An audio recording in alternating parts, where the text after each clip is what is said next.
welcome to Parkinson's Road to Hope, Courage to Fight. My name is Beth Metcalf, and I'm the Client Services Coordinator with Parkinson Association of Alberta. I have two special guests in studio with me today. I have Mike and Dustin. Welcome. Hello. Hello. I'm glad that you were both able to join me today to share your story. So which one of you shall I direct my first question to? You can choose. How about you, Mike? Sure. Okay. So Mike, your dad has Parkinson disease, correct? That's right. How long has he had Parkinson's? Just talking about it the other day, it's about 19 years. 19 years? Yeah. Okay.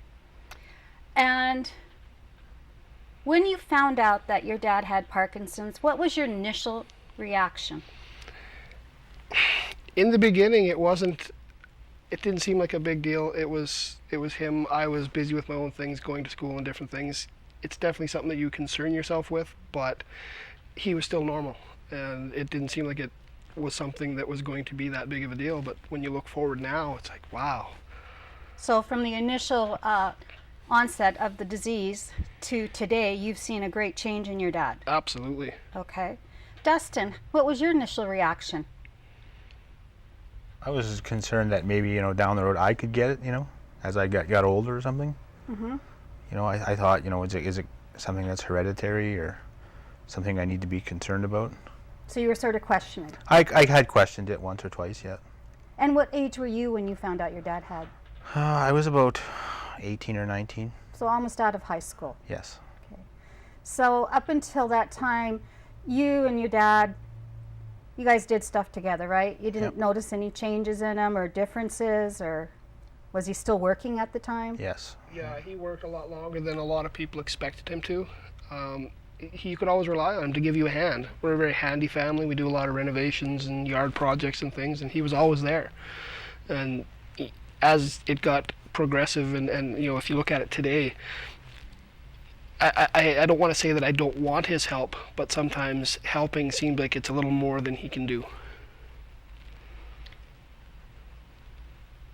What did your dad do for a trade? He was a carpenter for 30 plus years. And you're a carpenter, right, Dustin? Yeah. And Mike, what do you do? I'm a technician with the federal government. Okay, all right. You both have children, right? Yes. Yes. How do your children react to their grandpa? Do they know he has Parkinson's? I don't know. I'm not sure they understand fully. They maybe know something's wrong or not quite right, but I'm not sure they know that it's as bad as it is. And how old are your children? 4 and 2. So they're quite small. Yeah. And what about yours, Mike? My boy is 6. When he was very young, he got to spend a lot of time at Grandma and Grandpa's because they looked after him for the first year. Him and Grandpa had a special bond at that time, and as much as Grandpa may not admit it, he had a real soft spot for him. But now that we have also a daughter who's 4, I don't know that they relate that he has Parkinson's. They go to their house and they get to ride on the little electric chair and different things, so it's kind of a fun thing for them. Grandma and Grandpa are kind of our go-to babysitter on a lot of occasions, and I think if it wasn't for the grandkids, there'd be a lot more. It's probably brightens their day a little bit.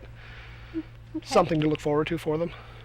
So, looking back over the years, did you see any challenges pop up for yourselves as brothers having a dad with Parkinson's disease and the progressive state of the disease?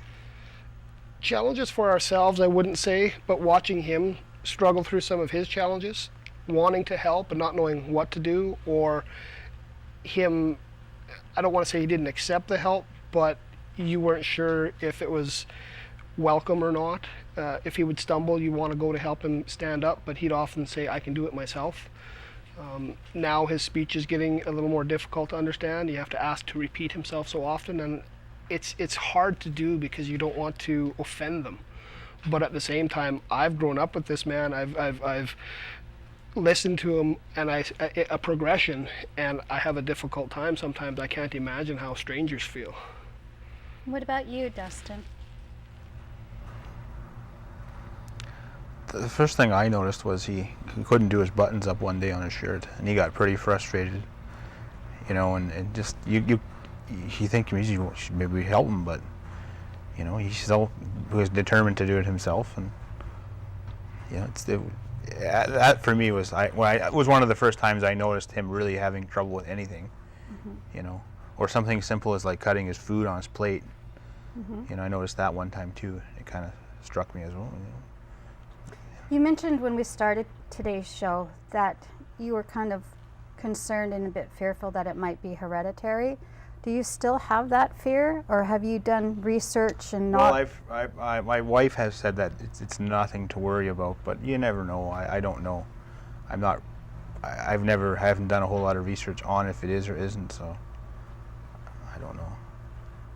Well, according to research, it's environmental and there's some hereditary aspects. So it may skip a generation, it may skip a couple of generations, but it's something at least you know you're cognizant of and you're asking yourself. When you're in the presence of your dad, do you change yourself at all? Like, do you become kind of two different people with your dad because he might freeze, or because of the speech, or because he might fall? I suppose you're always being cautious, you know, but really I don't think I've changed myself too much. I feel like I'm the one that's always trying to take a step back, walk behind him in case he has a stumble, and it frustrates me to see the rest of the family not accommodating, you know, if he's going to stumble, or when I'm speaking directly to Dad, maybe they could be a little quieter, because he's difficult to understand at times. And I've said it a few times. When we were trying to encourage him to carry a cane or something, it seemed like people were making excuses instead of solutions, and I felt like I was the one that was trying the most, but everybody has their own way of dealing with it. So did you have to kind of tippy-toe around a little bit? I think you do, just as a matter of you know, kindness, but I don't think we have to. He's usually very accepting. A brother-in-law of mine reached out to grab him one time when he was stumbling, and the reaction he got, he wasn't sure if it was good or bad or otherwise, but we keep reassuring him, no, it's fine, Dad understands. It's an awkward situation that's hard to accept that help is there, but maybe not necessarily expected. I know when I first met your dad, he was quite mobile and getting around quite well, and there wasn't the falls. And I could understand him better back a few years ago than I can now. And you're right, the voice does change. I too, Mike, I'll admit, you know, on air today that when your dad's in the office or he's at a support group, I'm very visual. I'm out watching all of the people because I too am a little bit scared that they're going to fall. And there was one time when your dad started to go backwards, and I reached out and I grabbed him, and he kind of had a smile on his face. He was okay with it. But you have to be cautious and careful. You're not too sure how people are going to accept that kind of help and support. So the type of support that you give, not only, you know, by kind of watching out for him, what are the other supports that you two give to your dad and to your mom? We're fortunate that Dad has Mom to go through this with him. Even something like this interview, Mom was the one that suggested it to us, you know, and I'm sure they're grateful for it. But we've done other things, the Parkinson's walk, stuff like that. It's just awareness, the people around us and whatnot. As far as us, I will go to their house and do anything they want, to the point that I'll drop just about whatever I have on my plate to help them. They recently moved to a condo, and Dustin and I built their kitchen for them. Dustin's carpentry skills are you know, cabinet making, and I have a background with that. I do a little bit of electronics and stuff. So we were there for them to do that when it was time for them to move from their house to the condo. They did a lot of stuff, you know, they hired it done, but the things that were still needed to be done, we were there. We helped them arrange the garage sale. We helped them whatever they need. When it came time to, you know, clean out the camper and different things like that, if they were to call, we would be there. And our wives are very good as well. We also have a sister who's just as much there as we are. Do you as a family sit down at times and just talk about the disease? Not directly. The subject comes up every now and again. We talk about different things, but we never really, I don't think so in the context in which I think you're asking. No, I don't think so. No? We just accept it and carry on as if, you know, this is normal. I have asked a few times, why not this or why not that? You hear about certain treatments and stuff. We've made suggestions before. Some things they've tried, some things they haven't. Some things scare them. Have either one of you ever really gotten mad because your dad has Parkinson's? I don't think so. I don't think anger is something that I've felt towards it. Disappointment or wishing that things were different. Not being able to rely on the help that we used to once get. But being retired now, you can kind of get them to do your daily running around when you're stuck at work. For people watching the program today, what would be your key message, Dustin, you could send out to sons and daughters that have parents with Parkinson's? What would be your key message? I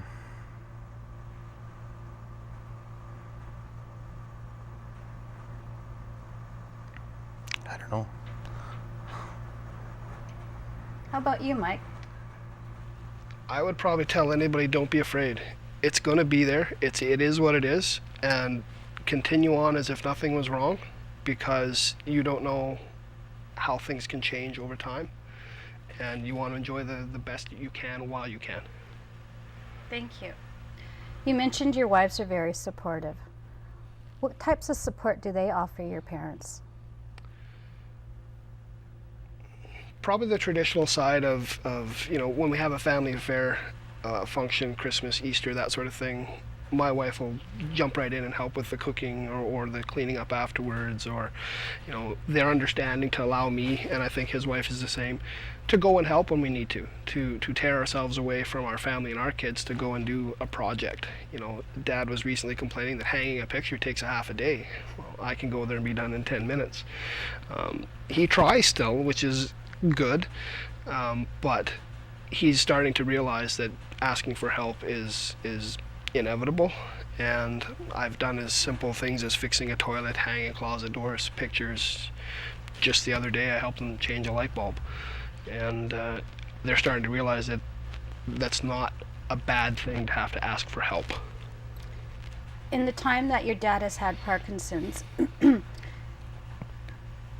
have any of the activities that you did with your dad and your mom, or just with your dad, have they had to cease because of the progression of the disease? I see you shaking your head, Dustin. Well, we used to camp quite a bit together, and they don't camp no more. And you were talking about fishing. Did your dad fish with you? Yeah, and we haven't been fishing that much lately. I think he still could. He still could. I think. He's a little afraid of perhaps the boat and the stability of the boat. If there was an opportunity, I think he might take it. This winter, he invited Dustin and I both to a hockey game, and there was a time when I would have never expected that. But at that point, he was feeling pretty good. He'd come across a different, medicine or whatever. And, there's ups and downs. And there's times when he's doing really well, and there's times he's doing not so well. And there's so many factors that play in that, from medicine to diet to exercise, just the mood he's in when his family from away is visiting and stuff. He's a different person.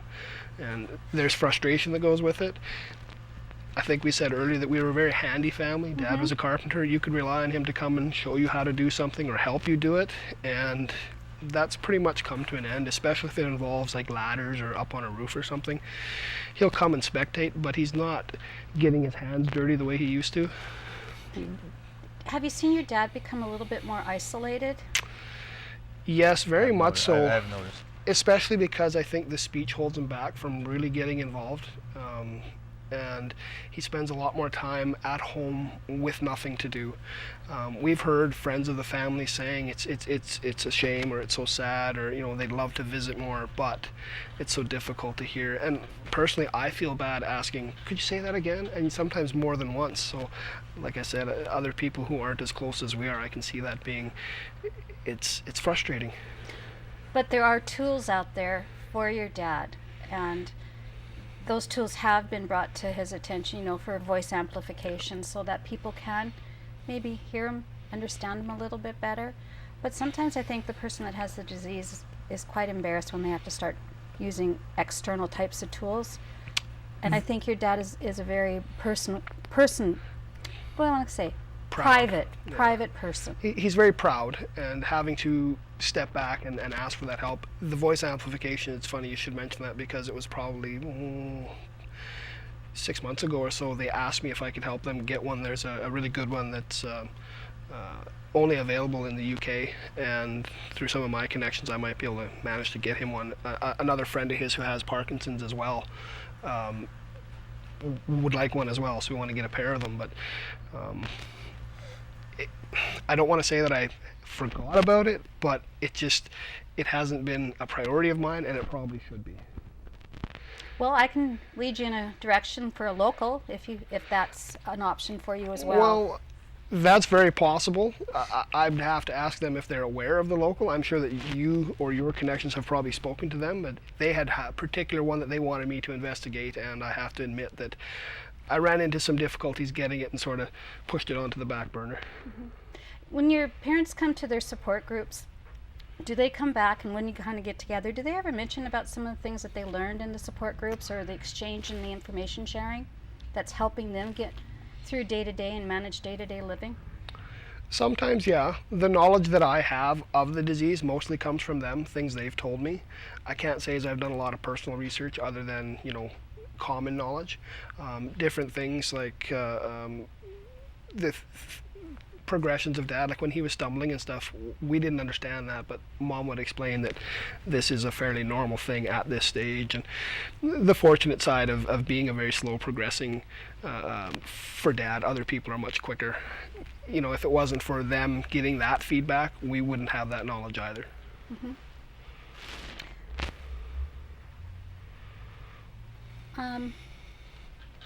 Because your children are so small and they're young in age,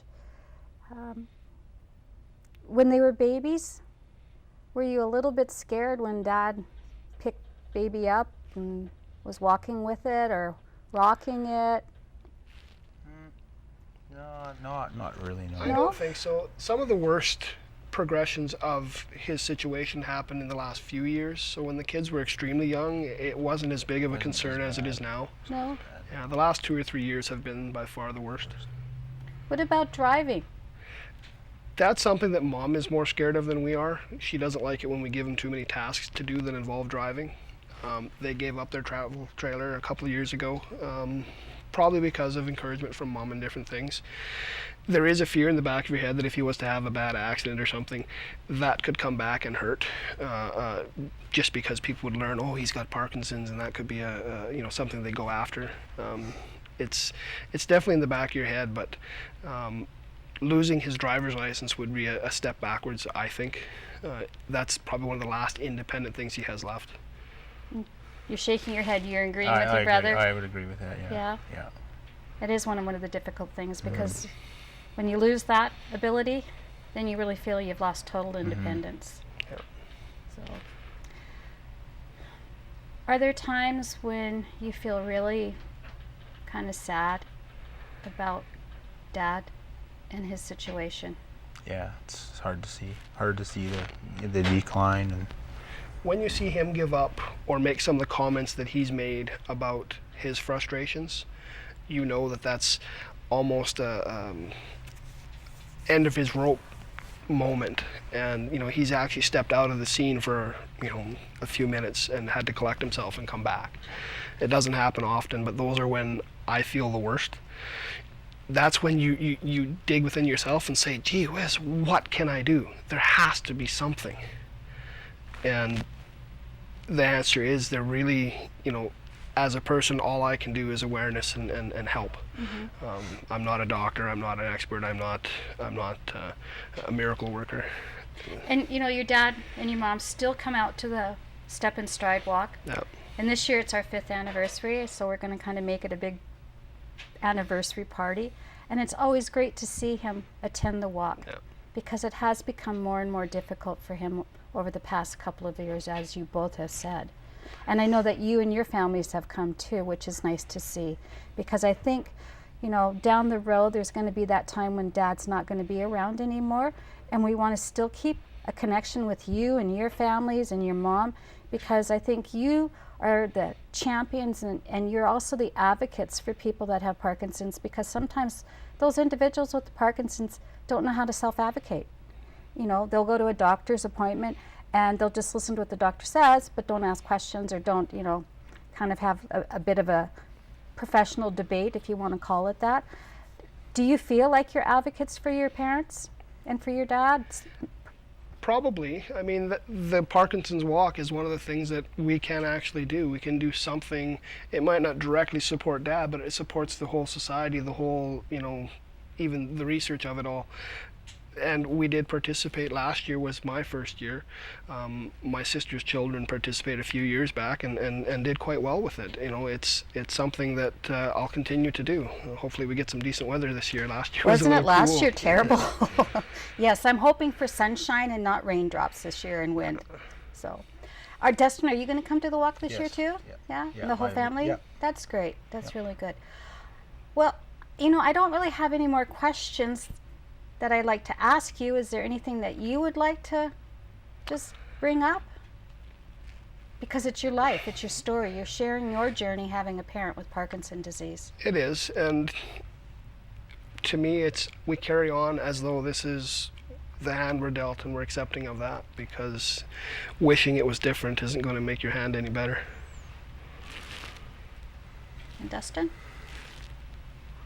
Yeah, I agree with that. We know each other, we know our families, we know our mom, we know our dad, and we can lean on the right areas when we need to. Well, I have to thank you both for coming today. I know that you're both very busy, you know, work-wise and home-wise. And Mike, I appreciate you didn't have to cancel last minute, so thank you very much. And I really think that, you know, you're going to encourage, inspire people that are watching the program that can understand, you know, it's important to support your parent that has the disease, but also it's important to support the spouse as well, because it's not just affecting those two, it's affecting the whole family unit. So thank you very much for coming today. Welcome. Welcome. Thank you for joining me. My name is Beth Metcalf. I'm the Client Services Coordinator at Parkinson Association of Alberta. Our telephone number in the Medicine Hat office is 526-5521, and check our website out. You'll find out lots of information about our upcoming 5th anniversary Step and Stride Walk. Here in Medicine Hat, it's on Sunday, September the 10th. Again, thanks for joining.